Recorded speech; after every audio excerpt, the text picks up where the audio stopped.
Thank you friends for joining in this live. ഇന്ന് വിത്തുകളെ പ്രതി ഉള്ള ദൈവമാതാവിന്റെ പെരുന്നാൾ ആഘോഷിക്കുന്നു. പഴയ കാലത്ത് നമ്മുടെ നാട്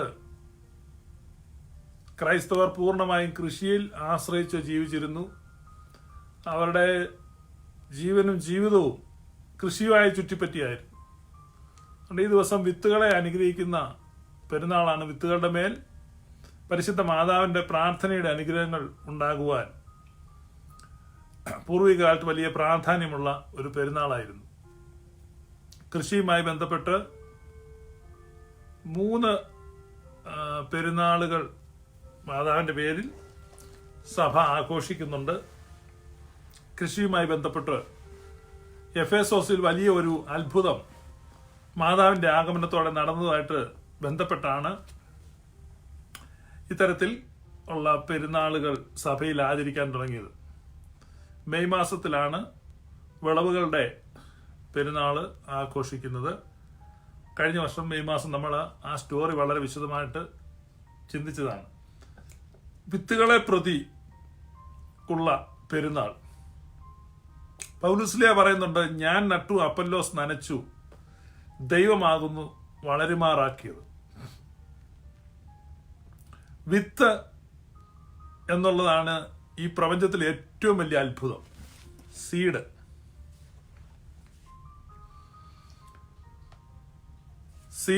എന്നുള്ളതാണ് ഏറ്റവും വലിയ അത്ഭുതം. നമ്മൾ ഈ ഭൂമി കാണുമ്പോൾ, ഈ പ്രകൃതിയിലേക്ക് നോക്കുമ്പോൾ നമ്മൾ കാണുന്ന ഏറ്റവും വലിയ അത്ഭുതമാണ് സീഡ് എന്നുള്ളത്.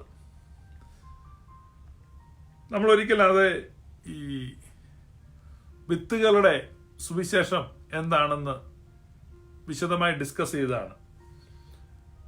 വിത്തുകളുടെ സുവിശേഷവുമുണ്ട്, പഴങ്ങളുടെ സുവിശേഷവുമുണ്ട്.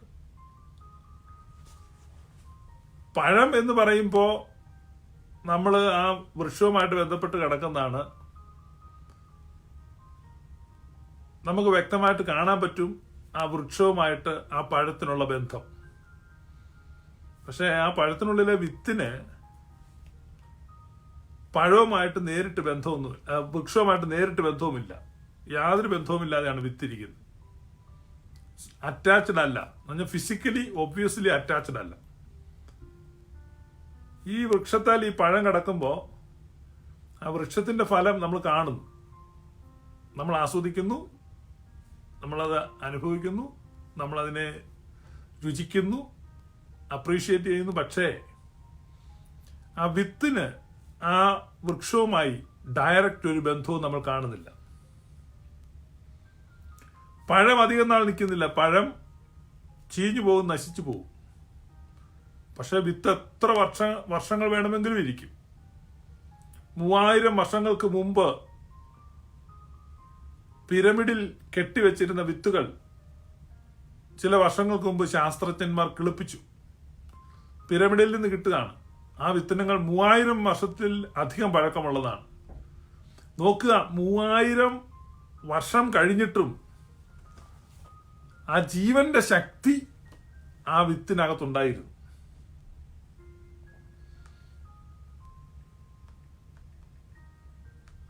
ജീവന്റെ ശക്തി അതിൽ നിന്ന് നഷ്ടപ്പെട്ടില്ല.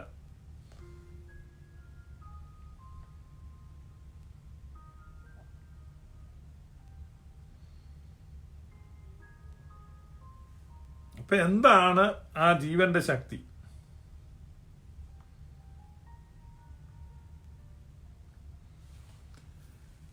ആ വൃക്ഷത്തെ സംബന്ധിക്കുന്ന മുഴുവൻ കാര്യങ്ങളും ആ വിത്തിൽ രേഖപ്പെടുത്തിയിരിക്കുന്നു. മാതൃസസ്യം അല്ലെങ്കിൽ മാതൃവൃക്ഷം എങ്ങനെയുള്ളതാണ്, അതിന്റെ ഓരോ വളർച്ചയുടെ ഘട്ടങ്ങൾ എങ്ങനെയാണ്, അത് വളർന്നു കഴിയുമ്പോൾ അതിന്റെ രൂപം എങ്ങനെയാണ്, ഇതെല്ലാം വളരെ വിശദമായി ആ വിത്തിനകത്ത് രേഖപ്പെടുത്തിയിട്ടുണ്ട്. പുരാതന കാലങ്ങളിൽ മനുഷ്യർക്ക് ഇതേക്കുറിച്ച് അറിവില്ലായിരുന്നു. എന്നാൽ കഴിഞ്ഞ നൂറ്റാണ്ടിന്റെ അവസാന ഭാഗത്തോടുകൂടെ ശാസ്ത്രജ്ഞന്മാർ DNA കണ്ടുപിടിച്ചു. വിത്തുകൾക്കകത്ത് എഴുതിയിരിക്കുന്ന രഹസ്യ കോഡുകൾ കണ്ടുപിടിച്ചു. ആ രഹസ്യ കോഡുകളിൽ തിരുത്തലുകൾ വരുത്തുവാനുള്ള സാങ്കേതിക വിദ്യ ആർജിച്ചെടുത്തു. അങ്ങനെ ശാസ്ത്രലോകം വിത്തുകളിൽ തിരുത്തലുകൾ വരുത്തി അവരുടെ ഇഷ്ടാനുസരണം മോഡിഫൈഡ് ക്രോപ്സ് ഉൽപ്പാദിപ്പിച്ചു. പ്രകൃതിദത്തമായ നിറങ്ങളിൽ നിന്നും രൂപങ്ങളിൽ നിന്നും വലിപ്പത്തിൽ നിന്നൊക്കെ വ്യത്യസ്തമായി ജനറ്റിക്കലി മോഡിഫൈഡ് പ്രോഡക്ട്സ് വിപണി കീഴടക്കി. അപ്പൊ ഈ വിത്തുകൾക്കകത്ത് ഈ വിശദാംശങ്ങൾ എഴുതി വെച്ചത് ആരാണ്? അപ്പൊ വിത്തുകൾക്കകത്ത് ഈ വിശദാംശങ്ങൾ എഴുതി വെച്ചിട്ടുണ്ട്. ഒരു കോഡ് എഴുതി വെച്ചിരിക്കുന്നു. ഒരു കോഡ് എഴുതി വെച്ചിരിക്കുന്നു വിത്തുകൾക്കകത്ത്. ലോക ചരിത്രത്തിലെ ഇപ്പൊ നമ്മൾ പഴയ കാലത്ത് വിത്ത് കെട്ടിവെക്കും. വിത്ത് കെട്ടിവെക്കുക എന്ന് പറഞ്ഞാൽ ഈ വിളവ്, ഇപ്പൊ നെല്ലാണെങ്കിൽ നെൽകർഷകര് നെല്ല് കൊയ്യുന്ന സമയത്ത് അതിന്റെ ഏറ്റവും നല്ല ധാന്യമണിയുള്ള ഏറ്റവും നല്ല നെല്ല് എടുത്ത് കെട്ടിവെക്കും. അതിനെ വിത്തെന്നാണ് പറയുന്നത്. വിത്തിനുള്ളത് മാറ്റും. ഏത് കൃഷിയിലാണെങ്കിലും ഏറ്റവും ശക്തമായതും ഏറ്റവും നന്നായി വിളഞ്ഞിരിക്കുന്നതുമായിരിക്കും. ഇപ്പൊ നമ്മൾ എവിടെയെങ്കിലും പോയൊരു ചെടിയുടെ കമ്പ് മേടിക്കുകയാണെങ്കിലും മെലിഞ്ഞിരിക്കുന്നത് മേടിക്കത്തില്ല. നമ്മൾ നഴ്സറി പോയി ഒരു ചെടി മേടിക്കുകയാണെങ്കിൽ അവിടെ നമ്മൾ നോക്കും ഏറ്റവും ഹെൽത്തി ആയിട്ടും ഏറ്റവും ബ്ലൂമായിട്ടൊക്കെ നിൽക്കുന്ന ഏറ്റവും നല്ല ചെടിയാണ് മേടിക്കുന്നത്. എല്ലാവരും അതാണ്, വിത്ത് ഏറ്റവും നന്നായിരിക്കണം. ഇപ്പൊ എന്റെയൊക്കെ ചെറുപ്പത്തിൽ ഞാൻ ഓർക്കുന്നുണ്ട്, ഓരോ നടുതലകളും ഏറ്റവും നല്ലത് വിത്തിന് വെക്കും. നമ്മൾ ഉപയോഗിക്കത്തില്ല വിത്തിന്. വിത്ത് സൂക്ഷിച്ചു വെക്കുക. അതാണ് അടുത്ത തവണത്തെ കൃഷിക്ക് എടുക്കുന്നത്. കൃഷി മുഴുവൻ നശിച്ചു പോയി കഴിഞ്ഞാൽ മറ്റ് സ്ഥലത്ത് നല്ല വിളവുണ്ടായ സ്ഥലത്ത് പോയി വിത്ത് മേടിക്കും. വിത്ത് നെല്ല് വാങ്ങാനൊക്കെ ആളുകൾ വരുന്നതൊക്കെ ഞാൻ ഓർക്കുന്നുണ്ട്. അപ്പൊ വിത്ത് നെല്ല് വാങ്ങിക്കൊണ്ട് പോവാ, നല്ല വിളവുള്ളിടത്തൊന്ന് വാങ്ങും. കാരണം അതാണ് അടുത്ത ഭാവിയെ നിശ്ചയിക്കുന്നത്. ചിലപ്പോൾ വിളകൾ പ്രകൃതിക്ഷോഭം കൊണ്ടോ കീടശല്യം കൊണ്ടോ ഒക്കെ നശിച്ചു പോകും. അപ്പൊ അങ്ങനെ വരുമ്പോൾ വിത്തുകൾ വേറെ സ്ഥലത്ത് നിന്ന് കൊണ്ടുവരും. അതാണ് വിത്തുകളുടെ ഒരു സ്റ്റോറി. മനുഷ്യനും ദൈവവുമായിട്ടുള്ള ബന്ധത്തിലും ഇതുപോലെ ഒന്ന് സംഭവിച്ചു. ദൈവത്തിന്റെ കൃഷിയാണ് മനുഷ്യർ. തിരുവെഴുത്തി വാക്യമുണ്ട്, നിങ്ങൾ കൃഷിയാണ്. അപ്പോസ്തലനായ പൗലോസ് കൊരിന്ത്യക്കാർക്ക് എഴുതുമ്പോൾ പറയുന്നുണ്ട്, നിങ്ങൾ ദൈവത്തിന്റെ കൃഷിയാണ് മനുഷ്യർ. അല്ലെങ്കിൽ തന്നെ യേശു കർത്താവ് പറയുന്നുണ്ട്, എന്റെ പിതാവ് തോട്ടക്കാരനാണ്. എന്റെ പിതാവ് തോട്ടക്കാരൻ, ഗാർഡനർ, തോട്ടക്കാരനാണ്. കൃഷിക്കാരൻ ഫലത്തിന് കാത്തിരിക്കുന്നത് പോലെയാണ് നമ്മുടെ കാത്തിരിപ്പ് എന്ന് യാക്കോബ് ശ്ലീഹ പറയുന്നുണ്ട്. അപ്പൊ കൃഷിയുമായിട്ട് ബന്ധപ്പെട്ടാണ് മനുഷ്യനെ ചിത്രീകരിച്ചിരിക്കുന്നത്. അപ്പൊ മനുഷ്യൻ കൃഷിയുമായിട്ട് ബന്ധപ്പെട്ട് ഒരു ചിത്രീകരണമുണ്ട് മനുഷ്യനെ. പൗലോസ് അതുകൊണ്ടാണ് കൊരിന്ത്യക്കാർ കണ്ടത്, നിങ്ങൾ ദൈവത്തിന്റെ കൃഷി. നമ്മൾ ദൈവത്തിന്റെ കൃഷിയാണ്. അപ്പൊ ഈ കൃഷിയിൽ ആ ബാച്ച് മുഴുവൻ നശിച്ചുപോയി. ആ ബാച്ച് മുഴുവൻ നശിച്ചു പോയപ്പോ പുതിയൊരു വിളവിന് വിത്ത് എവിടെ നിന്ന് എടുക്കാൻ പറ്റും? അപ്പൊ ഈ കൃഷിയിലെ ഏറ്റവും മികച്ച വിത്ത് ബൈബിൾ ഹൈലൈറ്റ് ചെയ്യുന്നുണ്ട്. അബ്രഹാം, ഇസഹാക്ക്, യാക്കോബ്, യോസഫ്, ബെന്യാമിൻ, യഹൂദ. അബ്രഹാമിന്റെ 12 മക്കളെ നമുക്ക് കാണാം. പിന്നെ വന്ന് മോശ, അഹറോൻ, പിന്നെ ന്യായാധിപന്മാരെ നമുക്ക് കാണാം, പിന്നെ പ്രവാചകന്മാരെ നമുക്ക് കാണാം. ഇപ്പൊ മനുഷ്യവർഗത്തിലെ മികച്ച വിത്തുക്കൾ, ആ വിത്തുക്കളൊന്നും നെക്സ്റ്റ് വിളവിന്, നെക്സ്റ്റ് കൃഷിക്ക് പറ്റിയതല്ല, അടുത്ത ബാച്ചിന് പറ്റിയതല്ല. അതാണ് ബൈബിൾ സാക്ഷ്യപ്പെടുത്തുന്നത്. എന്ന് പറഞ്ഞാൽ അടുത്ത ബാച്ച് പെർഫെക്റ്റ് 100% 100 മേനി കൊയ്യാനുള്ളതാണ്. അപ്പൊ 100 മേനിയുടേതായ ഒരു ബാച്ചിനെ ഇറക്കുവാൻ ദൈവം ആഗ്രഹിക്കുന്നു. അപ്പൊ ആ ബാച്ചിലേക്ക് വിത്ത് വേണം. ആ വിത്ത് എവിടെ നിന്ന് കൊണ്ടുവരും? ആ വിത്ത് ആരായിരിക്കണം? അബ്രഹാം, ഇസഹാക്ക്, യാക്കോബ്, പാട്രിയാർക്ക പിതാക്കന്മാർ, മോശ, അഹ്റോൻ, പ്രവാചകന്മാർ, ന്യായാധിപന്മാർ, ഈ പട്ടികയിലൊക്കെ നോക്കിക്കഴിഞ്ഞാൽ പെർഫെക്റ്റ് സീഡ് ഒന്നുമില്ല. ആ പെർഫെക്റ്റ് സീഡ് ഇല്ലാത്തത് കൊണ്ട് പെർഫെക്റ്റ് സീഡ് സ്വർഗത്തിൽ സൂക്ഷിച്ചിരുന്ന പെർഫെക്റ്റ് സീഡ് അതാണ് അപ്പോസ്തലനായ പത്രോസ് പറയുന്നത്. 1 പത്രോസ് 1 അധ്യായം 23 വാക്യം. കെടുന്ന ബീജത്താലല്ല, കെടാത്തതിനാൽ. കെടുന്ന ബീജത്താലല്ല, കെടാത്തതിനാൽ. കേടില്ലാത്ത ഏറ്റവും പെർഫെക്റ്റായ വിത്തിനാൽ, കെടുന്ന ബീജത്താലല്ല, കെടാത്തതിനാൽ ജീവനുള്ളതും നിലനിൽക്കുന്നതുമായ ദൈവവചനത്താൽ തന്നെ നിങ്ങൾ വീണ്ടും ജനിച്ചിരിക്കുന്നു. കെടുന്ന ബീജത്താലല്ല, കെടാത്ത ബീജത്തിനാൽ നിലനിൽക്കുന്ന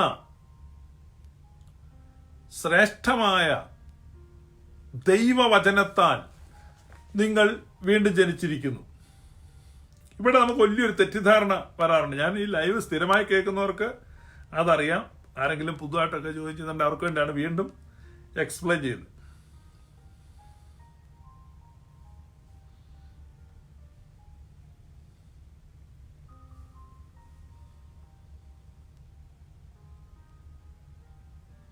Being born again, not of corruptible seed, but of incorruptible, by the word of God, which lives and abides forever.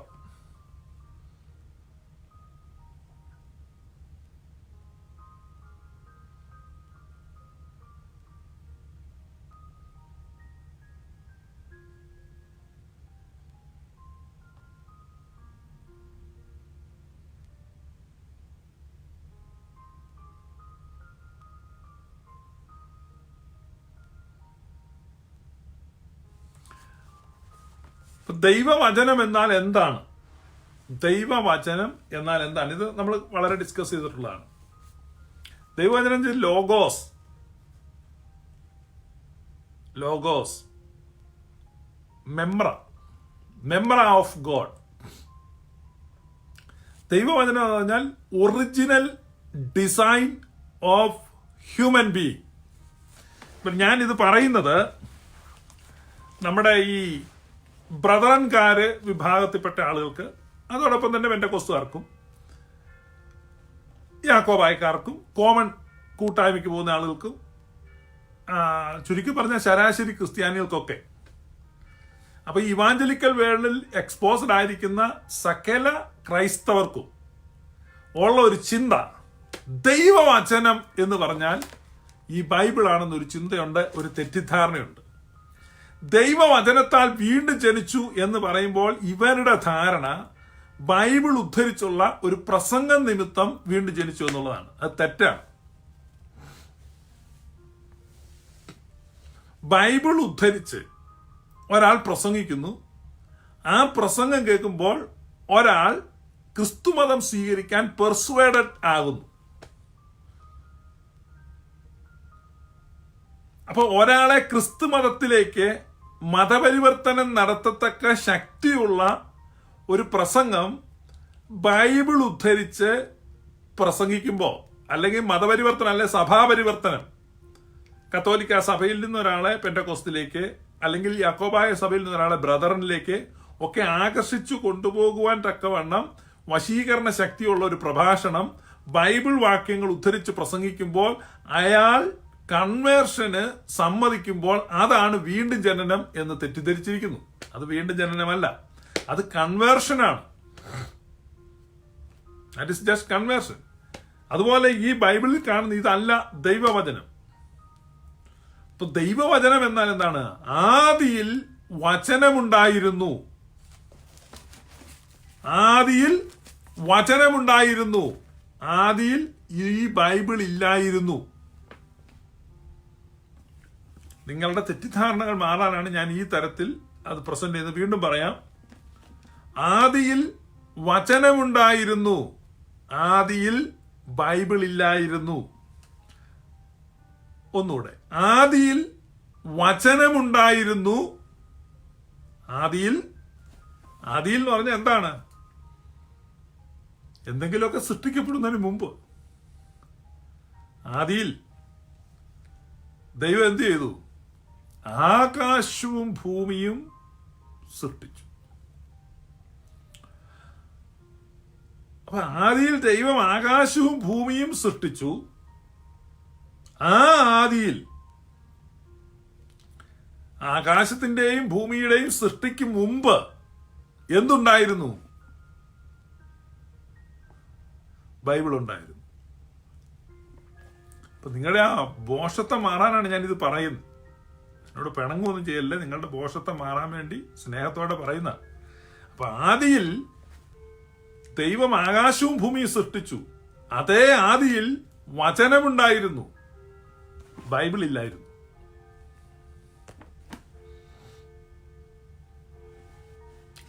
ആദിയിൽ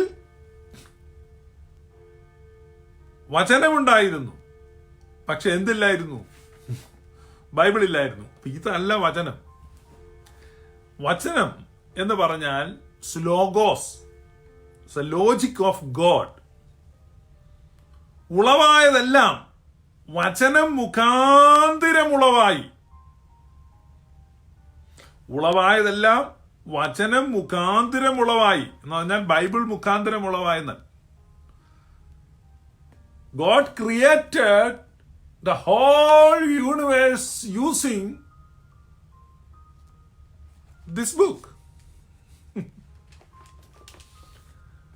by quoting certain verses from this book. സൗരയൂഥത്തെ സൃഷ്ടിക്കുമ്പോൾ ദൈവം 1 ശമൂവേൽ 20-ാം അധ്യായത്തിൽ നിന്ന് ദാവീദ് രാമയിലെ നയ്യോത്തിൽ നിന്ന് ഓടി യോനാഥിന്റെ അടുക്കൽ ചെന്നു ഉഠും സൗരയൂഥം ഉണ്ടായി. ആൽഫ സെഞ്ചുറി ഗാലക്സി ഉണ്ടാക്കാൻ വേണ്ടി സങ്കീർത്തനം 91 വായിച്ചു. അങ്ങനെയല്ല ഞാനിങ്ങനെ പറയുന്നത്, നമ്മുടെ ആ അബദ്ധം മാറാനാണ്. കാരണം മതം അതുപോലെ മനുഷ്യനെ വഷളാക്കി. മതം മനുഷ്യനെ അതുപോലെ വഷളാക്കി. This is not that word of God. ആദിയിൽ വചനമുണ്ടായിരുന്നു. In the beginning, Logos was there. Logos, the logic of God. Through that logic of God, God created everything. And nothing was created apart from Him. അവനെ കൂടാതെ ഒന്നും ഉളവായില്ല. വചനം എന്ന് പറഞ്ഞാൽ ആ വചനത്തെ ബൈബിൾ വിളിക്കുന്നത് അവൻ എന്നാണ്. Is A person. വളരെ ശ്രദ്ധിക്കുക. ആദിയിൽ വചനമുണ്ടായിരുന്നു, വചനം ദൈവത്തോട് കൂടെയായിരുന്നു, വചനം ദൈവമായിരുന്നു. ബൈബിളാണ് വചനമെങ്കിൽ ഈ ബൈബിൾ ദൈവമായിരിക്കണം. അപ്പൊ ഈ ബൈബിൾ ഒരു ആരാധനാ വസ്തുവാകും. അതുകൊണ്ടാണ് ഞാൻ പല പ്രാവശ്യം ലൈവിൽ ആവർത്തിച്ച് പറഞ്ഞത് ബ്രദറുകാർക്കും പെന്തക്കോസ്തുകാർക്കും ബൈബിൾ വിഗ്രഹമാണെന്ന്. കാരണം they think that this is God.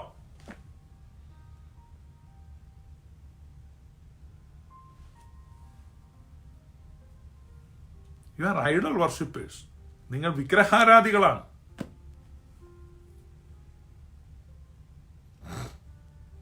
നിങ്ങൾ വിഗ്രഹാരാധികളാണ്. അപ്പൊ ആദിയിൽ വചനമുണ്ടായിരുന്നു, വചനം ദൈവത്തോടു കൂടെയായിരുന്നു, വചനം ദൈവമായിരുന്നു. ആദിയിൽ അവൻ ദൈവത്തോടു കൂടെയായിരുന്നു. അവൻ മുഖാന്തരം സകലതും ഉളവായി. ഉളവായതൊന്നും അവനെ കൂടാതെ ഉളവായിട്ടില്ല. സകലതും താൻ മുഖാന്തരവും തനിക്ക് വേണ്ടിയും സൃഷ്ടിക്കപ്പെട്ടു. വചനം ഒരു വ്യക്തിയാണ്, പേഴ്സൺ. വചനം ഒരു വ്യക്തിയാണ്, പേഴ്സൺ, നോട്ട് ദിസ് ബുക്ക്. യോഹന്നാന്റെ സുവിശേഷം 1-ാം അധ്യായം 1-ാമത്തെ വാക്യം എടുത്തിട്ട് ആദിയിൽ വചനമുണ്ടായിരുന്നു എന്ന് പറയുമ്പോൾ മത്തായി സുവിശേഷത്തിന്റെ ഗതി എന്തായി? യോഹന്നാന്റെ സുവിശേഷത്തിലാണല്ലോ ആദിയിൽ വചനമുണ്ട്.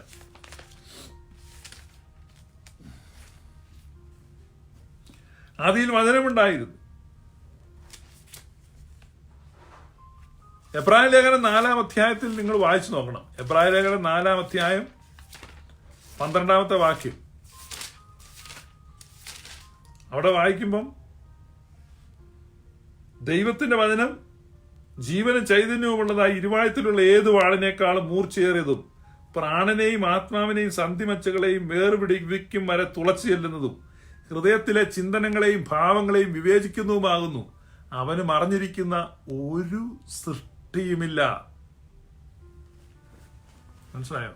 ദൈവത്തിന്റെ വചനത്തെ കുറിച്ച് പറഞ്ഞിട്ട് അടുത്തത് പറയാം, അവന് മറഞ്ഞിരിക്കുന്ന ഒരു സൃഷ്ടിയുമില്ല. ആർക്കായി? വചനത്തിന്. വചനത്തെ അവനെന്നാണ് വിളിക്കുന്നത്. വചനത്തെ അവൻ എന്നാണ് വിളിക്കുന്നത്.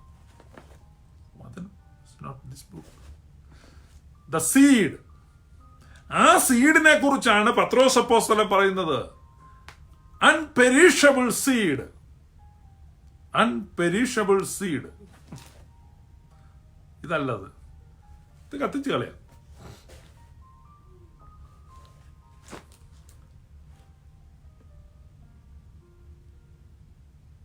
രാജാക്കന്മാർ യുദ്ധത്തിന് പോകുന്ന സമയത്ത് ദാവീദ് അരമനയിൽ തന്നെ പാർത്തു. സന്ധ്യയായപ്പോൾ അവൻ എഴുന്നേറ്റ് മട്ടുപ്പാവിൽ നിന്നു.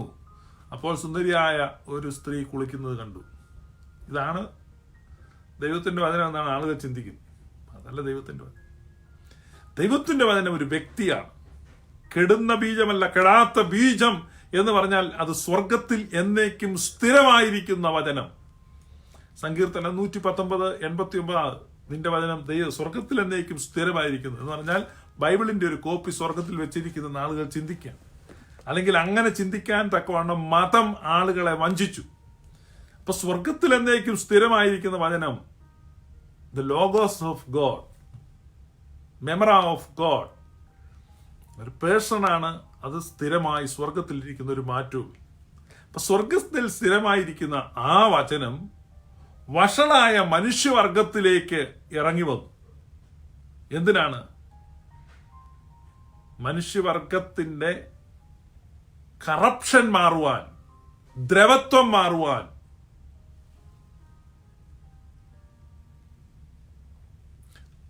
മനുഷ്യവർഗത്തോട് കണക്ട് ചെയ്യുവാൻ. അപ്പൊ ഈ വിത്ത് നല്ല വിത്ത് വരികയാണ്.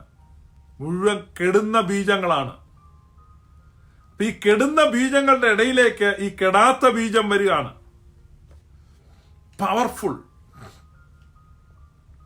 പവർഫുൾ ആയിട്ടുള്ള സീഡ് വരികയാണ്. നമുക്കറിയാം, ചില വിളകൾ ചില ദേശത്ത് വന്നു കഴിഞ്ഞാൽ ബാക്കി വിളകളെല്ലാം നീക്കിക്കളയും. പിന്നെ അത് ക്രോസ് പോളിനേഷൻ വഴി ഈ പുതിയ വിളയുടെ സ്വഭാവ ഗുണങ്ങൾ അതിലേക്ക് കടക്കും. അപ്പം മനുഷ്യവർഗത്തിലേക്ക്, വഷളായിപ്പോയ ഹ്യൂമൻ ഡിസൈനിലേക്ക്, ഇൻകറപ്റ്റബിൾ ആയിട്ടുള്ള സീഡ് വരികയാണ്. ആ സീഡ് വന്നിറങ്ങി മനുഷ്യവർഗത്തോട് ലയിച്ചു കഴിയുമ്പോൾ മനുഷ്യവർഗം മുഴുവൻ എന്തായി മാറുകയാണ്? ആ സീഡിലേക്ക് വരികയാണ്. അതാണ് ഈ ദ്രവത്വമുള്ളത് അദ്രവത്വത്തെ ധരിക്കും എന്ന് പൗലോസ് എഴുതിയത്. ദ്രവത്വമുള്ള സീഡാണ് നമ്മുടേത്, ദ പെരിഷബിൾ സീഡ്.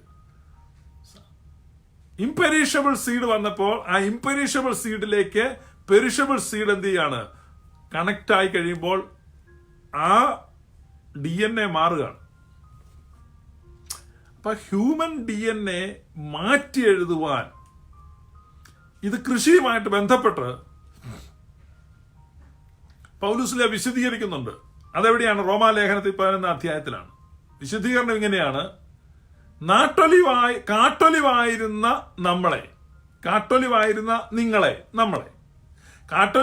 നിങ്ങളെ നാട്ടൊലിവിനോട് ഒട്ടിച്ചു ചേർത്തു. ഗ്രാഫ്റ്റിംഗ്. കൃഷി ചെയ്യുന്നവർക്കറിയാം, ഗ്രാഫ്റ്റ് ചെയ്ത് കഴിയുമ്പോൾ എന്താ? നാട്ടൊലിവിന്റെ ഫലപ്രദമായ വേരിന് നിങ്ങൾക്കും പങ്കാളിത്തം കിട്ടേണ്ടതിന് തന്നെ. അപ്പം കൃഷിയുമായിട്ട് ബന്ധപ്പെട്ട, ഞാൻ പറഞ്ഞു കൃഷിയുമായിട്ട് ബന്ധപ്പെട്ട, അതുകൊണ്ട് ഞാൻ ഈ ദൈവമാതാവിന്റെ വിത്തുകളുടെ പെരുന്നാൾ ഈ ദിവസം അതേക്കുറിച്ച് പറയും. അപ്പൊ ഈ സ്വർഗത്തിലിരിക്കുന്ന ആ seed, incorruptible seed, human race മുഴുവൻ എന്തായി? കറപ്റ്റബിൾ ആയി. The whole human race corrupted ആണ്. ഈ കറപ്റ്റഡായ ഹ്യൂമൻ റേസിനെ നോക്കിയിട്ടാണ് പറയുന്നത് no difference, no difference, all have sinned and come short of glory. ഒരു വ്യത്യാസവുമില്ല, എല്ലാവരും പാപം ചെയ്തു ഒരുപോലെ കൊള്ളരുതാത്തവരായി തീർന്നിരിക്കുന്നു. ഞാൻ ഇതിലൊന്നും വിത്തിന് വെക്കാൻ കൊള്ളത്തില്ല, ഇതിലൊന്നും വിത്തിന് വെക്കാൻ കൊള്ളത്തില്ല. കൃഷിയെ നോക്കുകയാണ്, ചിലപ്പോൾ നോക്കുമ്പോൾ ചില കതിരിമണി കൊള്ളാമെന്നും ഒക്കെ നമുക്ക് തോന്നുന്നുണ്ട്. ഓക്കെ, ചില കാര്യങ്ങൾക്കൊക്കെ ഉപയോഗിക്കാം, പക്ഷെ വിത്തിന് കൊള്ളത്തില്ല. അപ്പൊ കൃഷിക്കാരൻ പാടം മുഴുവൻ വട്ടം കറങ്ങി നോക്കിയിട്ട് ഡിസിഷൻ പറയണോ, നോ നോ നോ നോ, ഇതൊന്നും കൊള്ളത്തില്ല, ഇതൊന്നും എന്തിനു കൊള്ളത്തില്ല? വിത്തിന് വെക്കാൻ കൊള്ളത്തില്ല. നമ്മൾ എന്ത് ചെയ്യണം? സീഡ് മേടിക്കണം, വിത്ത് മേടിക്കണം, വിത്ത് മേടിക്കാൻ പോണം. ഞങ്ങളൊക്കെ കൃഷി ചെയ്തുകൊണ്ടിരുന്ന സമയത്ത് അങ്ങനെ പല പ്രാവശ്യം ഈ കൃഷി, ഈ മുഞ്ഞയും ജാളിച്ചയൊക്കെ വന്ന് കൃഷി നശിപ്പിക്കുന്ന വർഷങ്ങളുണ്ട്. ആ വർഷം നമുക്ക് നെല്ല് കിട്ടും, നമുക്ക് കഞ്ഞി കുടിക്കാനൊക്കെ കിട്ടും, പക്ഷെ അതൊന്നും വിത്തിന് വെക്കാൻ കൊള്ളാത്തില്ല. അപ്പം നല്ല അൺഅഫക്റ്റഡ് ഏരിയയിൽ പോയി വിത്ത് മേടിച്ചുകൊണ്ട് വെക്കും. അപ്പം നമുക്ക് പെട്ടെന്ന് ന്യൂസ് കിട്ടും ഇന്നിടത്തുണ്ടെന്ന് വിത്ത്. അപ്രാവശ്യം അവർക്ക് വലിയ കോളാണ്, കാരണം അവരുടെ മുഴുവൻ നെല്ലും വിത്തായിട്ട് വിൽക്കാം, അതിന് വില കൂടുതൽ കിട്ടും. അപ്പം അവർ ഭയങ്കര സന്തോഷത്തിരിക്കും. അവർ മുഴുവൻ നെല്ല് നല്ല ഡീസൻ്റ് ആയിട്ട് കൊയ്ത് മെതിച്ച് വിത്താക്കി വെച്ചേക്കും. നമ്മൾ ആ വിത്തായിട്ട് മേടിക്കും, വില കൂടുതൽ കൊടുക്കണം. അപ്പൊ ദൈവം തമ്പുരാൻ ഈ ഭൂമിയിലേക്ക്, മനുഷ്യവർഗത്തിലേക്ക് നോക്കി വെച്ച് പറയുകയാണ്, no no no no no no no difference, all have sinned and come short of glory, so we have to import the seed, incorruptible seed. അപ്പൊ യഥാർത്ഥ രൂപം, മനുഷ്യരൂപം, യഥാർത്ഥ മാനവ രൂപം സ്വർഗത്തിൽ നിന്ന് നമ്മൾ ഇമ്പോർട്ട് ചെയ്ത് കൊണ്ടുവന്നേ മതിയാകൂ. നമ്മൾ യഥാർത്ഥ സീഡിനെ നമ്മൾ കൊണ്ടുവന്നേ മതിയാകൂ. ആ യഥാർത്ഥ സീഡാണ് ദൈവത്തിന്റെ പുത്രൻ.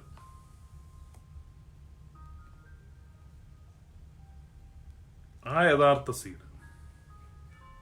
അപ്പൊ ആ യഥാർത്ഥ സീഡിനെ കൊണ്ടുവന്നു. അതാണ് അപ്പോസ്തലനായ പൗലൂസ് പറയുന്നത്, നമ്മൾ കെടുന്ന ബീജത്താലല്ല, കെടാത്ത ബീജത്താൽ, നിലനിൽക്കുന്ന ബീജത്താൽ, ആ ബീജത്താൽ നമ്മൾ വീണ്ടും ജനിച്ചിരിക്കുന്നു എന്ന് പറഞ്ഞാൽ ഒറിജിനൽ ഡിസൈൻ, ഒറിജിനൽ DNA ഉള്ള ആ വിത്ത് മനുഷ്യകുലത്തിലേക്ക് വന്നു. ഒറിജിനൽ DNA ഉള്ള ആ വിത്ത് മനുഷ്യകുലത്തിലേക്ക് വന്നു. മനുഷ്യകുലത്തിലേക്ക് വന്ന ആ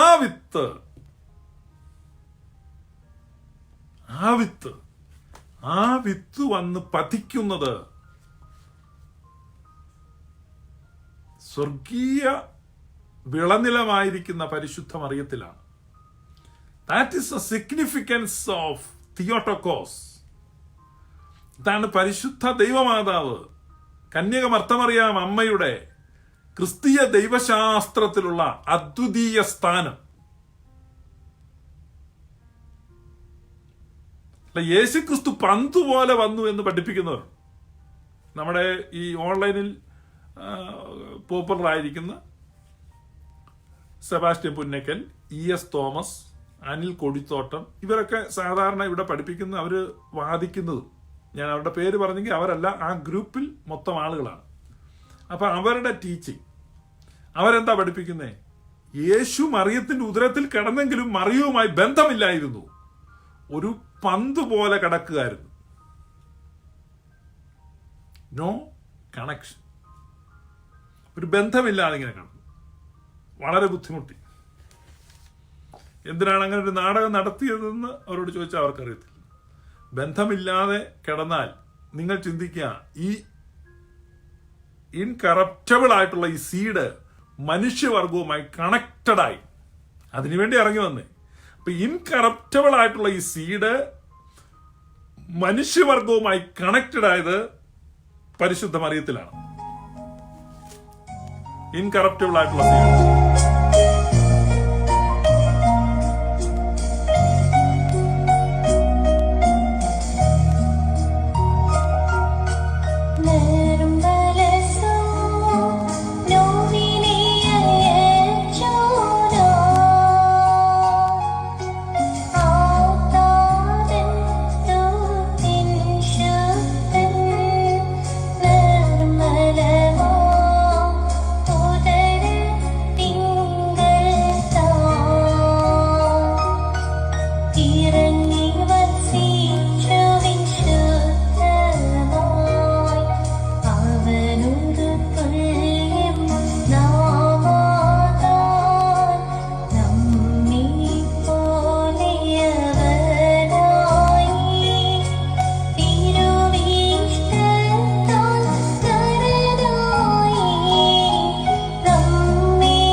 സ്വർഗീയ ഗോതമ്പ് മണി താഴേക്ക് വന്ന് പരിശുദ്ധ മറിയത്തിന്റെ ഉദരത്തിൽ.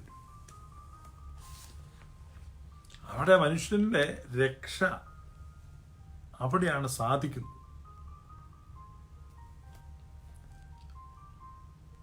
അല്ലെങ്കിൽ ദൈവം തമ്പുരാൻ ഭൂമിയിലേക്ക് എത്ര പ്രാവശ്യം വിസിറ്റ് ചെയ്തു?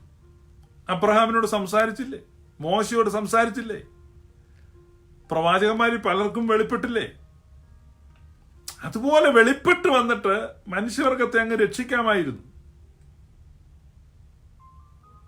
മാനുഷികമായ ചിന്തയാണ്, മാനുഷികമായ ചിന്ത. നയവാൻ പ്രവാചകരോട് ചോദിച്ചു, അബാനയിലും പർപ്പരയിലും നല്ല വെള്ളം ഉണ്ടായിരുന്നു, ഞാൻ വന്നിട്ട് ഈ യോർദാനിലെ അഴുക്ക് വെള്ളത്തിലൊക്കെ എന്തിനാ ഇറങ്ങുന്നത്? ഞാൻ വിചാരിച്ചത് നീ എന്നെ ഇങ്ങനെ കൈ വീശി സുഖപ്പെടുത്തും എന്നാണ്. കൈ വീശി ഇങ്ങനെ, അങ്ങനെ ഒരു ഓപ്ഷനാണ്. നയവാൻ പറയാണ് നീ എന്നെ ഇങ്ങനെ കൈ വീശി. അപ്പൊ നയവാന്റെ സെർവന്റ് ചോദിക്കുന്നുണ്ട്, ഇതിനേക്കാൾ വലിയ കാര്യം യജമാനൻ പറഞ്ഞ നീ ഏതായാലും ഇറങ്ങ്. ക്രിസ്തു സ്വർഗത്തിൽ നിന്ന് താഴേക്ക് ഇറങ്ങി വന്നു മനുഷ്യവർഗത്തെ രക്ഷിക്കുവാൻ. അപ്പൊ ഈ രക്ഷ എന്നാൽ എന്താണെന്ന് മനസ്സിലാകാത്തവർക്കാണ് ഈ ഇൻകാർണേഷൻ മനസ്സിലാക്കാത്തത്. അപ്പോസ്തലനായ പത്രോസ് പറയാണ്, കെടുന്ന ബീജത്താൽ അല്ല, കെടാത്തതിനാൽ. കെടുന്ന ബീജത്താലല്ല, കെടാത്തതിനാൽ.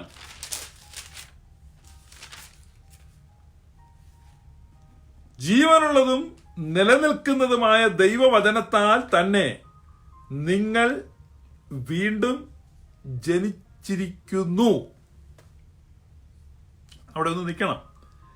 കെടുന്ന ബീജത്താലല്ല, കെടാത്ത ബീജത്തിനാൽ എന്ന് പറഞ്ഞാൽ നിങ്ങൾ ഈ പറയുന്ന ബൈബിളിലെ വാക്യമല്ല അത്. ബൈബിളിലെ വാക്യം കേട്ട് ഒരാളും വീണ്ടും ജനിക്കുന്നില്ല. ബൈബിളിലെ വാക്യവും അത് ഉദ്ധരിച്ചുള്ള പ്രസംഗം കേട്ട ആളുകൾ വീണ്ടും ജനിക്കുമെന്ന തെറ്റായ സുവിശേഷമാണ് പാശ്ചാത്യ സുവിശേഷം. ഇവിടെ നിങ്ങൾ കേൾക്ക്, കെടുന്ന ബീജത്താലല്ല, കെടാത്തതിനാൽ ജീവനുള്ളതും നിലനിൽക്കുന്നതുമായ ദൈവവചനത്താൽ തന്നെ നിങ്ങൾ ഓരോരുത്തരായി വീണ്ടും ജനിക്കും. അങ്ങനെയാണോ എഴുതിയിരിക്കുന്നത്? നിങ്ങൾ വീണ്ടും ജനിച്ചിരിക്കുന്നു. വീണ്ടും ജനിച്ചിരിക്കുന്നു.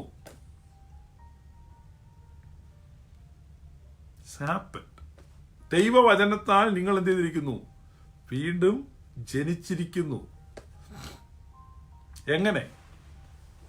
മനുഷ്യവർഗത്തോട് ഈ ദൈവത്തിന്റെ വചനം കണക്റ്റഡായി, എല്ലാ കറപ്ഷനും മാറി എന്ന് പറഞ്ഞാൽ,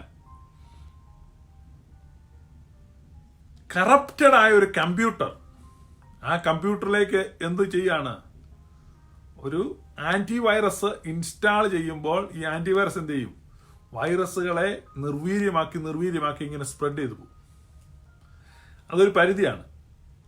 കറപ്ഷൻ കൂടുതലാണെങ്കിൽ ആന്റിവൈറസ് നിൽക്കത്തില്ല. അപ്പൊ നമ്മൾ കമ്പ്യൂട്ടർ കമ്പനി പറഞ്ഞു കഴിഞ്ഞാൽ അവർ പറയും ഒരു പാച്ച് ഡൗൺലോഡ് ചെയ്യാൻ പറയും. നമ്മളൊരു പാച്ച് ഡൗൺലോഡ് ചെയ്ത് വെക്കുമ്പോൾ അതെന്ത് ചെയ്യും?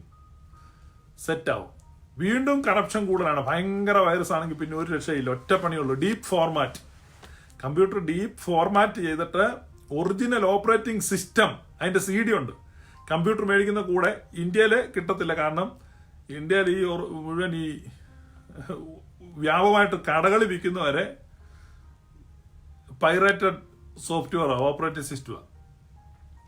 ഞാൻ കുറേ വർഷം മുമ്പ് ഇന്ത്യയിൽ ഒരു കമ്പ്യൂട്ടർ മേടിക്കാൻ പോയി ഒരാളുടെ. അപ്പോൾ അവിടെ ഒരു ലാപ്ടോപ്പാണ്. അപ്പോൾ ലാപ്ടോപ്പ് മേടിച്ച് കഴിഞ്ഞപ്പം എന്നെ അത്ഭുതപ്പെടുത്തിക്കൊണ്ട് അവർ പറയാണ്, ഇവിടെ ഇങ്ങനെയാണ്, ഒറിജിനൽ ഓപ്പറേറ്റിംഗ് സിസ്റ്റം CD ഞങ്ങൾ കൊടുക്കത്തില്ല, അതിൻ്റെ കീയും കൊടുക്കത്തില്ല. അവരെന്തോ ഒന്ന് ഇൻസ്റ്റാൾ ചെയ്ത് തരും. അപ്പം അതിന് ഗ്യാരണ്ടി ഒന്നുമില്ല. പക്ഷെ നമ്മൾ ഇവിടെ US ഒരു കമ്പ്യൂട്ടർ മേടിച്ചാൽ മേടിക്കുന്ന ലാപ്ടോപ്പിൻ്റെ ഒപ്പം ഓപ്പറേറ്റിംഗ് സിസ്റ്റം പ്രീ ഇൻസ്റ്റാൾഡ് ആണ്. ആ കൂടെ നമുക്ക് CD കിട്ടും. ഇപ്പൊ CD അല്ല, ഇപ്പൊ കീയാണ് കിട്ടുന്നത് നേരത്തെ. അപ്പൊ ആ CD നമ്മൾ എന്ത് ചെയ്യും, ഭദ്രമായ ഒരു സ്ഥലത്ത് വെക്കുകയാണ്. കമ്പ്യൂട്ടർ വല്ലാതെ അഴുക്കായി കഴിയുമ്പോൾ അത് ഡീപ്പ് ഫോർമാറ്റ് ചെയ്യും. പിന്നെ ആ കമ്പ്യൂട്ടറിലൊന്നുമില്ല. പിന്നെ നമ്മൾ എന്ത് ചെയ്യാണ്, ആ സൂക്ഷിച്ചു വെച്ചിരിക്കുന്ന ആ CD, ഒറിജിനൽ CD എടുത്തുകൊണ്ടുവന്ന് വെക്കും. അത് ഇൻസ്റ്റാൾ ചെയ്ത് കഴിയുമ്പോൾ കമ്പ്യൂട്ടർ ആദ്യം എങ്ങനെയായിരുന്നു ഒറിജിനൽ പുത്തൻ കമ്പ്യൂട്ടറായിട്ട് ഓപ്പറേറ്റിംഗ് സിസ്റ്റം ഇൻസ്റ്റാൾ ചെയ്യാം. അപ്പൊ മനുഷ്യന്റെ പാപം പെരുകി, no difference, all have sinned and come short of glory. Then God sent the original CD, the original operating system, the original human DNA, the authentic design, original design സ്വർഗത്തിൽ നിന്ന് ഭൂമിയിലേക്ക് അയച്ചു. ഇത് ഞാനൊരു സൈബർ ലാംഗ്വേജ് പറഞ്ഞാണ്. ഇതിനെ ഒരു കൃഷിക്കാരന്റെ ഭാഷയിൽ ബൈബിൾ പറഞ്ഞിരിക്കുകയാണ്. വിത്ത് എന്നും ഒട്ടിച്ചു എന്നും പറഞ്ഞിരിക്കുകയാണ്. അപ്പൊ ഈ വിത്ത് കെടുന്ന ബീജമല്ല, കെടാത്ത ബീജം. ഈ കെടാത്ത ബീജം സ്വർഗത്തിൽ നിന്ന് താഴേക്ക് വന്നു, മനുഷ്യവർഗത്തോട് കണക്റ്റഡ് ആയി. അപ്പോൾ ഹോൾ ഹ്യൂമൻ റേസ് എന്ത് ചെയ്തു, വീണ്ടും ജനിച്ചു. മുഴുവൻ മനുഷ്യർക്കും. അല്ലാതെ ഓരോരുത്തരായി ബൈബിളിലെ പ്രസംഗം കേട്ടിട്ട് അവർക്ക് ഉണ്ടാകുന്ന വൈകാരിക വിക്ഷോഭങ്ങൾക്കനുസരിച്ച് അവൻ രക്ഷിക്കപ്പെട്ടു. No. It's an act of God. God send his son. ദൈവം തന്റെ പുത്രനെ ലോകത്തിലേക്ക് അയച്ചു. അപ്പോൾ എന്ത് സംഭവിച്ചു? ആ ദൈവത്തിന്റെ പുത്രൻ വന്ന് മനുഷ്യവർഗത്തോട് കണക്റ്റഡായി മനുഷ്യവർഗത്തിന്റെ കേടുപാടുകൾ നീങ്ങുവാൻ ഈ പുതിയ വിത്ത്, ഈ ശക്തിയുള്ള വിത്ത്, കെടുന്ന ബീജമല്ല. ഒരു തരത്തിലും മുഞ്ഞയോ ജാളീച്ചയോ തണ്ടുതുരപ്പനോ യാതൊരു തര കീടങ്ങൾക്കും ഒന്നിനും അതിനെ ശക്തിയെ കെടുത്തുവാൻ കഴിയത്തില്ല. Nothing can stop it. അപ്പൊ ഒന്നിനും അതിന്റെ ശക്തി, ചില ഈ കളകളൊക്കെ വന്നങ്ങ് കൃഷി സ്ഥലത്ത് കയറി കഴിഞ്ഞാൽ ഒന്നിനും ഗവൺമെന്റ് പോലും കുഴഞ്ഞു പോകും. അതുപോലെ ചില പെസ്റ്റുകളൊക്കെ വന്നു കഴിഞ്ഞാൽ, ചില തരത്തിലുള്ള പ്രത്യേക വെട്ടുക്കിളികളൊക്കെ വന്നു കഴിഞ്ഞാൽ ഇറ്റ്സ് അൺസ്റ്റോപ്പബിൾ. അതിങ്ങനെ മാർച്ച് ചെയ്തങ്ങ് പോകും. ആ ദേശം മുഴുവൻ തിന്ന് നശിപ്പിച്ച് ഇങ്ങനെ ആ ദേശം തീർക്കും. അതുപോലെ ശക്തിയുള്ള ഒരു വിത്ത്, മുഴുവൻ മനുഷ്യവർഗത്തെയും രൂപാന്തരപ്പെടുത്തുവാൻ ശക്തിയുള്ള ഒരു വിത്ത്. അതാണ് പത്രോസ് അപ്പോസ്തലൻ എഴുതിയത്. കെടുന്ന ബീജത്താൽ അല്ല, കെടാത്ത ബീജത്താൽ, ദൈവവചനത്താൽ, നിലനിൽക്കുന്ന ദൈവവചനത്താൽ നിങ്ങൾ വീണ്ടും ജനിച്ചിരിക്കുന്നു. സകല ജഡവും പുല്ലുപോലെയും അതിന്റെ ഭംഗിയെല്ലാം പുല്ലിന്റെ പൂവ് പോലെയും ആകുന്നു. സകല ജഡവും പുല്ലുപോലെയും അതിന്റെ ഭംഗിയെല്ലാം പുല്ലിന്റെ പൂ പോലെയും ആകുന്നു. പുല്ലുവാടി പൂ ഉതിർന്നു പോയി. ഞാൻ പറഞ്ഞു, ചില ചെടികൾക്കൊക്കെ ചില പ്രത്യേകത സൗന്ദര്യമൊക്കെ കാണാം, പക്ഷെ അത് കറപ്റ്റഡാണ്. പുല്ലുവാടി പൂ ഉതിർന്നു പോയി. കർത്താവിന്റെ വചനമോ എന്നേക്കും നിലനിൽക്കുന്നു. കർത്താവിന്റെ വചനമോ എന്നേക്കും നിലനിൽക്കുന്നു. എന്താണ് കർത്താവിന്റെ വചനം? കർത്താവിന്റെ വചനമാണ് ഈ ഒറിജിനൽ ഡിസൈൻ. ആ ഒറിജിനൽ ഡിസൈൻ മനുഷ്യരിലേക്ക് എന്ത് ചെയ്തിരിക്കുന്നു? കണക്ട് ചെയ്യപ്പെട്ടിരിക്കുന്നു. അതുകൊണ്ട് നീ മരിച്ചാലും നീ മൺമറഞ്ഞു പോയാലും ഈ റൈറ്റിംഗ് എന്ത് ചെയ്യാണ്? നിൽക്കുകയാണ്. ഏതാ? ഈ DNA, ആ കോഡ്, അതെന്ത് ചെയ്യാൻ പോവാ? വർക്ക് ചെയ്യാൻ പോവാ. ഒരു വിത്ത് എടുത്തിട്ട് നമ്മൾ മണ്ണിലിട്ടു. ഈ വിത്ത് മണ്ണിലിട്ടിട്ട് വെള്ളം ഒഴിച്ചു കൊടുക്കും, സൂര്യപ്രകാശം അടിക്കും. അപ്പം നോക്കുക, മണ്ണിലേക്ക് വിത്ത് വീഴുന്നു, വളരെ ശ്രദ്ധിക്കണം. മണ്ണിലേക്ക് വിത്ത് വീഴുന്നു, വെള്ളം ചെല്ലുന്നു, സൂര്യപ്രകാശം അടിക്കുന്നു. What happen? ഈ വിത്തിന്റെ സ്കിന്ന് ബ്രേക്ക് ആകുന്നു, വിത്തിൽ നിന്ന് മുള പൊട്ടുന്നു. എങ്ങനെ മുള പൊട്ടുന്നു? വിത്തിൽ നിന്ന് മുള പൊട്ടുന്നു. എങ്ങനെ മുള പൊട്ടുന്നു? ഞാൻ എനിവൻസേ എങ്ങനെ മുള പൊട്ടുന്നു? നിങ്ങളെല്ലാം എന്നെ കേൾക്കുന്ന നിങ്ങളെല്ലാം വളരെ സമർത്ഥരായ ആളുകളാണ്. അപ്പം നിങ്ങൾക്ക് ഉത്തരം പറയാം, എങ്ങനെയാണ് ആ മുള പൊട്ടുന്നത്?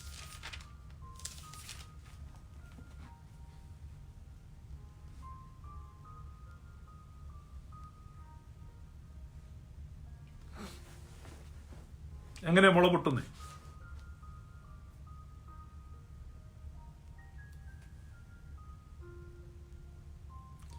ഈ വിത്തിനകത്ത് എഴുതിയിട്ടുണ്ട്. അതാണ് ശാസ്ത്രജ്ഞന്മാർ വായിച്ചത്.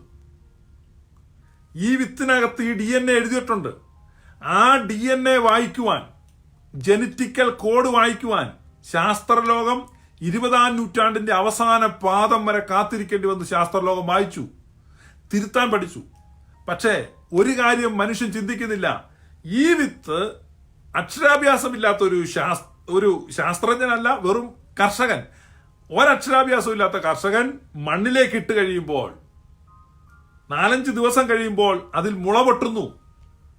ഈ ചെടി എങ്ങനെ കിളുക്കണം, ഈ വിത്ത് എങ്ങനെ ചെടിയാകണം, എങ്ങനത്തെ ഇല വരണം, എങ്ങനത്തെ തണ്ട് വരണം എന്നെല്ലാം ഇതിനകത്ത് എഴുതിയിട്ടുണ്ടെന്ന് ശാസ്ത്രജ്ഞൻ വായിച്ചു. പക്ഷേ ഈ മണ്ണിലേക്ക് ഈ വിത്തിട്ടപ്പോൾ ഈ വിത്തിനകത്ത് എഴുതിയിരിക്കുന്ന ഈ കോഡ് വായിച്ചതാര്?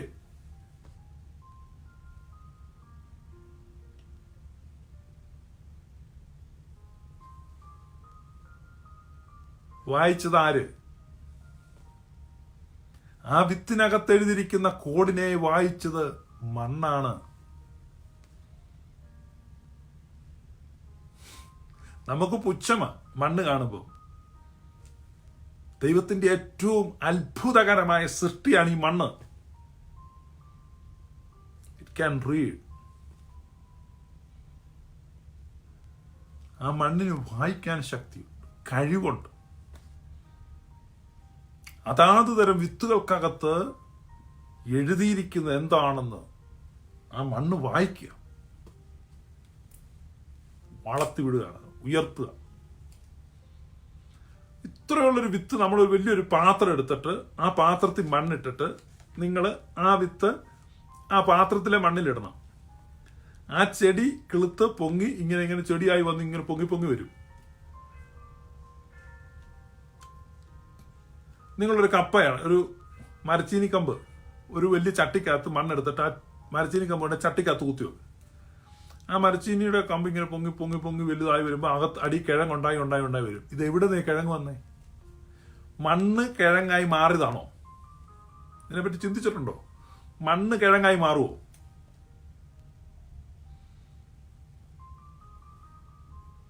അപ്പൊ അതിനകത്ത് നിങ്ങൾ നേരത്തെ കിഴങ്ങ് കൊണ്ട് വെച്ചിട്ടുണ്ടോ? അപ്പൊ ഒന്നുമില്ലായ്കയിൽ നിന്നാണ് ഈ കിഴങ്ങുണ്ടായി വരുന്നത്, ശൂന്യതയിൽ നിന്ന്. അപ്പൊ ശൂന്യതയിൽ നിന്ന് ഈ കിഴങ്ങുണ്ടായി വരുവാൻ എങ്ങനെയാ കിഴങ്ങുണ്ടായി? Only because it is written in it. ആ കോഡ് അതിനകത്ത് എഴുതിയിട്ടുണ്ട്. ആ കോഡാണ് ആക്ട് ചെയ്യുന്നത്. അതുപോലെ ഓതന്റിക് ഡിസൈൻ ആയിരിക്കുന്ന ദൈവത്തിന്റെ വചനം നിന്റെ മേൽ എഴുതപ്പെട്ടിട്ടുണ്ട്. എങ്ങനെ എഴുതപ്പെട്ടു? ത്രൂ ദ ഹോളി തിയോട്ടോക്കോസ്, പരിശുദ്ധ മറിയത്തിലൂടെ മനുഷ്യവർഗവുമായി കണക്റ്റഡ് ആയി കഴിഞ്ഞു. അവനോടു തുല്യം നാമാകാൻ നമ്മെ പോലെ അവനായി, തിരുവിഷ്ടത്താൽ നരനായി നമ്മെ തൻ ഫിലിപ്പോസ് CV.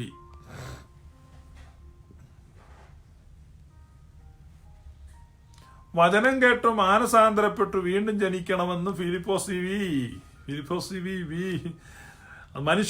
മനുഷ്യനൊരിക്കലും വീണ്ടും ജനിക്കാൻ, സ്വയമായിട്ട് ജനിക്കാൻ ആർക്കെങ്കിലും പറ്റുമോ? സ്വയമായിട്ട് ജനിക്കാനും പറ്റത്തില്ല, വീണ്ടും ജനിക്കാനും പറ്റത്തില്ല. It is an act of God.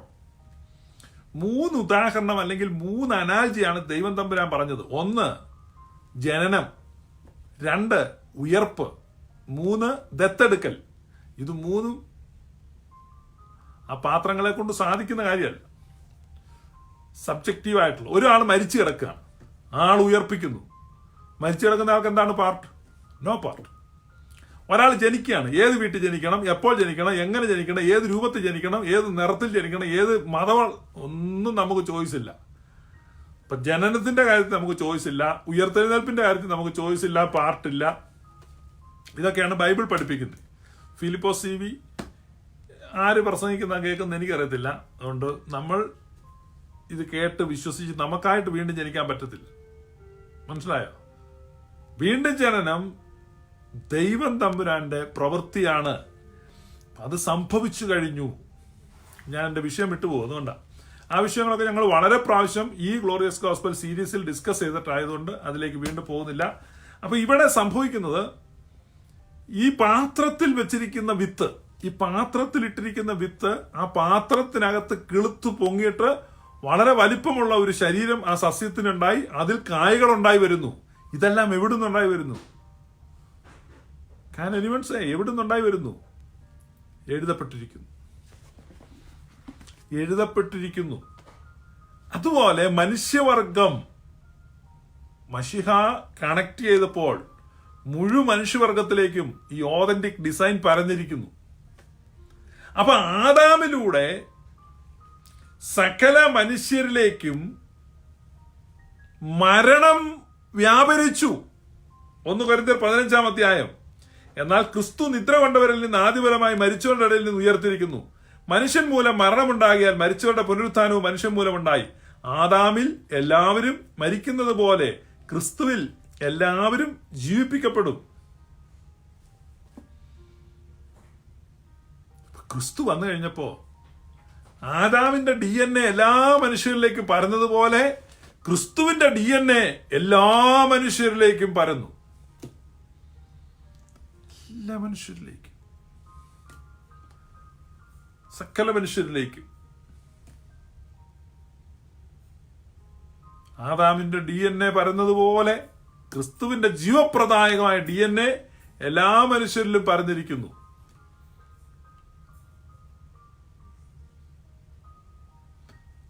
ആദാമിന്റെ DNA ഇപ്പൊ വർക്ക് ചെയ്യും. അതുകൊണ്ട് ആദാമ്യ പ്രകൃതിയിൽ മരിക്കുന്നത് മനുഷ്യൻ, സ്റ്റിൽ പീപ്പിൾ ആർ ഡൈ. അതാണ് ചോദ്യം. മനുഷ്യൻ മരിക്കുന്നു. പക്ഷെ മനുഷ്യൻ മരിച്ചാലും ആ മരണത്തിൽ നിന്ന് അവനെ എഴുന്നേൽപ്പിക്കുന്ന, ജീവിപ്പിക്കുന്ന, ജീവൻ നൽകുന്ന ഓതന്റിക് ഡിസൈൻ, ദൈവത്തിന്റെ വചനം അവനിലുണ്ട്. അപ്പൊ ആ വിത്ത് മണ്ണിനെ ടച്ച് ചെയ്യുമ്പോൾ മണ്ണ് അതിനെ റീഡ് ചെയ്യുന്നത് പോലെ അതിന്റെ സമയത്ത്, at the proper time, at the right time, കാലസമ്പൂർണത വന്നപ്പോൾ ദൈവം ആ ഓതന്റിക് സീഡിനെ താഴേക്ക് അയച്ചു. When time had fully come, God send his son under the law. എടുത്തു പറയാണ്, born of a woman, born of a woman, the holy Theotokos, പരിശുദ്ധ മറിയത്തിൽ നിന്ന് ഈ വിത്ത് കൃത്യസമയത്ത്, അതുപോലെ കൃത്യസമയത്ത് എന്ത് ചെയ്യും? സഹോദരന്മാരെ, ഞാനൊരു രഹസ്യം നിങ്ങളെ അറിയിക്കുന്നു.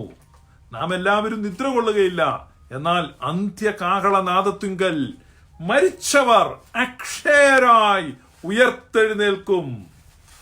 അപ്പൊ അന്ത്യകാഹളനാദത്തിങ്കൽ ഈ സകല മനുഷ്യരിലുമുള്ള ഓതന്റിക് ഡിസൈൻ ഫങ്ഷൻ ചെയ്യാൻ തുടങ്ങും. ഓതന്റിക് ഡിസൈൻ ഫങ്ഷൻ ചെയ്യാൻ തുടങ്ങുമ്പോൾ സകല ആളുകളും എഴുന്നേക്കും. മൃതരെ ജീവിപ്പിപ്പാൻ എഴുന്നള്ളും രാജാ, മുകിലഴകിന്മേലാഘോഷിതനായിടുന്നു. നയവാൻമാർ തൻ മുൻകൊമ്പിൻ നാദം കേട്ടി തങ്കിയണിഞ്ഞെതിരേൽപ്പാനായി പോയി. ആരെയാ? ആദാമിന്റെ സർവസന്താനങ്ങൾക്കും.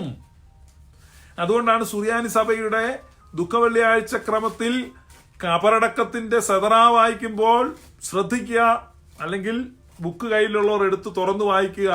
ജീവപ്രദായകമായ ഈ കബറടക്കം ആദാമിനെയും അവന്റെ സർവസന്താനങ്ങളെയും ജീവിപ്പിച്ചിരിക്കുന്നു. ആദാമിനെയും അവന്റെ സർവസന്താനങ്ങളെയും ജീവിപ്പിക്കുന്ന ജീവപ്രദായകമായ കബറടക്കം ഗോതമ്പ് മണി വെറുതെ ഇരുന്നാൽ അത് അങ്ങനെ തന്നെ ഇരിക്കും. അത് നിലത്തു വീണ് അഴിയുന്നുവെങ്കിലോ വളരെ ഫലം കൊടുക്കും. യോഹന്നാൻ സുവിശേഷം 12 യേശു കർത്താവ് തന്റെ മരണത്തെക്കുറിച്ച് പറഞ്ഞു. വിത്ത്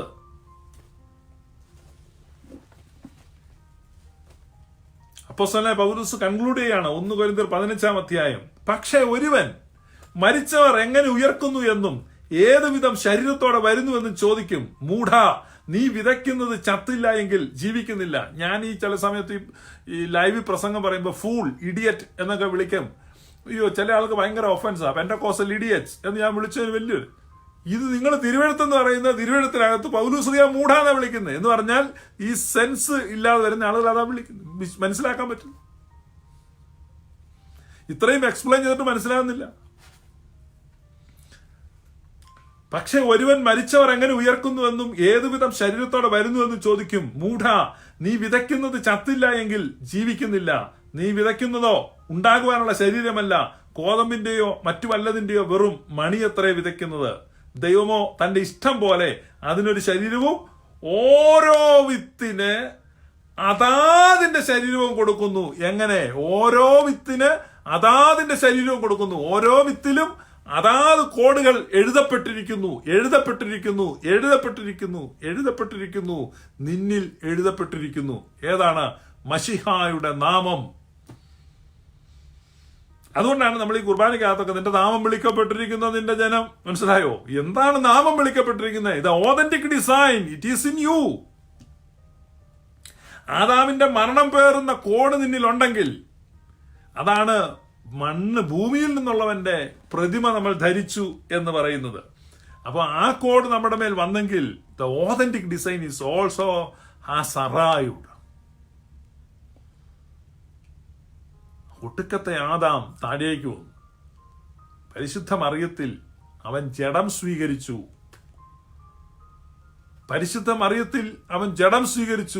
That's the guarantee of the salvation of all human race. മുഴുവൻ മനുഷ്യവർഗത്തിന്റെയും രക്ഷയുടെ ഗ്യാരണ്ടി. Word became flesh.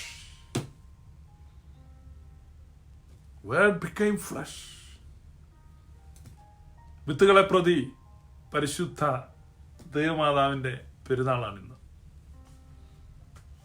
നിങ്ങളുടെ അധ്വാനങ്ങളെയും നിങ്ങളുടെ പരിശ്രമങ്ങളെയും ഈ പ്രാർത്ഥനകളിലൂടെ സഹായിക്കപ്പെടട്ടെ.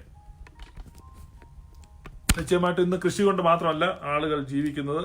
എല്ലാത്തരം പരിശ്രമങ്ങളും എല്ലാ ഉദ്യമങ്ങളും ദൈവമായ കർത്താവിന്റെ തിരുവെഴുത്തിൽ നമ്മൾ വായിക്കുന്നത്, നീ കൈ തൊടുന്നതിലൊക്കെ നിന്റെ ദൈവമായ കർത്താവ് നിന്നെ അനുഗ്രഹിക്കും. നിങ്ങളുടെ എല്ലാ പരിശ്രമങ്ങളും ഉദ്യമങ്ങളും കൃഷികളും നിശ്ചയമായും അനുഗ്രഹിക്കപ്പെടട്ടെ. സ്വർഗീയ ചാറൽ മഴകൾ നിങ്ങളുടെ എല്ലാ അധ്വാനങ്ങളുടെ മേലും പെയ്യുമാറാകട്ടെ. സഭയുടെ ആദിമ വിശ്വാസം മുതൽ പരിശുദ്ധ ദൈവമാതാവിന്റെ പ്രാർത്ഥന സഭയ്ക്ക് അനുഗ്രഹവും കാവലും കോട്ടയുമായിരുന്നു. നിങ്ങൾക്കും പ്രാർത്ഥനകൾ അനുഗ്രഹമായി തീരട്ടെ എന്ന് ഞാൻ ആശംസിക്കുന്നു. വിത്തുകളെ കുറിച്ചാണ് നമ്മൾ ചിന്തിച്ചുകൊണ്ടിരുന്നത്. ഏറ്റവും സ്വർഗീയമായ വിത്ത്, ആ ശ്രേഷ്ഠമായ വിത്ത്, അത് നിങ്ങളിൽ ആ വിത്ത് വസിക്കുന്നു. That is the mystery, the greatest mystery ever told in the history of human race. മനുഷ്യവർഗത്തിന്റെ ചരിത്രത്തിൽ അൺവെയിൽ ചെയ്തിരിക്കുന്ന ഏറ്റവും വലിയ മിസ്റ്ററി അതാണ്. കൊളോസോസുകാർക്ക് എഴുതുമ്പോൾ അപ്പോസ്തലനായ പൗലോസ് വെളിപ്പെടുത്തുന്നു, Christ the hope of glory dwells in you. മഹത്വത്തിന്റെ പ്രത്യാശയായ ക്രിസ്തു, ആ സീഡ്, ഇംപെരിഷബിൾ സീഡ്, മഹത്വത്തിന്റെ പ്രത്യാശയായ ക്രിസ്തു നിങ്ങളിൽ ഇരിക്കുന്നു. മഹത്വത്തിന്റെ പ്രത്യാശയായ ക്രിസ്തു നിങ്ങളിൽ ഇരിക്കുന്നു. യെസ്, മഹത്വത്തിന്റെ പ്രത്യാശയായ ക്രിസ്തു നിങ്ങളിൽ ഇരിക്കുന്നു. ആ സീഡ് നിങ്ങളിലുണ്ട്. ആ സീഡ് നിങ്ങളിലുള്ളത് കൊണ്ട് അതാണ് യേശു കർത്താവ് പറഞ്ഞത്, ആ മരണം വിട്ട് ജീവനിലേക്ക് കടക്കുന്ന അനുഭവം. ഈ പ്രാർത്ഥനകൾ നിങ്ങൾക്ക് അനുഗ്രഹവും കോട്ടയുമാകട്ടെ എന്ന് ഞാൻ ആശംസിക്കുന്നു.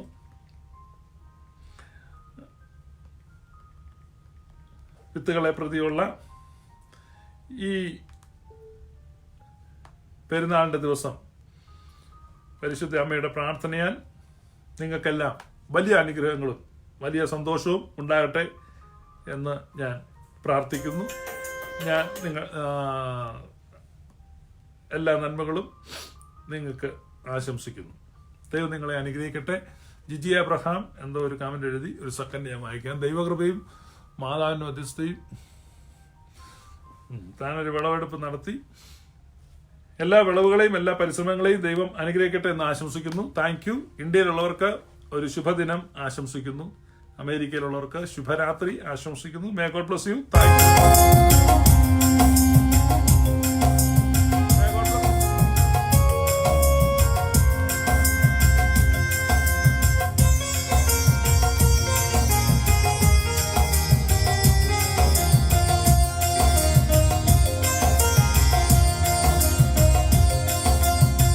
ദൈവത്തിൻ ജനനി മറിയേ, കന്യക മറിയാമേ അമ്മേ, നിന്നുദരെ വാണൊരു ശ്രേഷ്ഠൻ, ലോകത്തിൻ മധ്യസ്ഥനുമാ, നസറായൻ മശിഹാനാഥ, സർവ്വത്തും മധ്യസ്ഥനുമേ, ഇമ്മാനുവേൽ നാഥാ നീ ഓർക്കണമേ അടിയാരെയും.